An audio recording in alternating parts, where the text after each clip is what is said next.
I'm now with Shamina Armani, who has secured an Olympic quota place for the Islamic Republic of Iran in the 10-meter air rifle women's event here in Baku. So, Shamina, how are you feeling right now? An Olympic quota place for your country. Yeah, I was trying so hard for achieve this place, and I'm very happy right now. I'm shocked because, as you know, it was my first competition, international competition. Yeah, and I'm shaking right now. It's feel very so nice. It's feel very good. Yeah.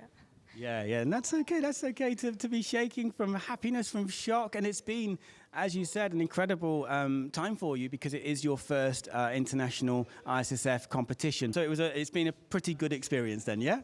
Yeah, it was pretty good, and pretty good experience. And I'm trying to achieve a golden place in Olympics. Yeah. I hope you see me at the Olympic. Yeah, I've got a feeling we'll be seeing a lot of you throughout your career. So, Shamina, thank you very much for talking to us. Congratulations again on your silver in the mixed team and now quota place from the 10-meter air rifle women's events. That's Shamina Armani of the Islamic Republic of Iran.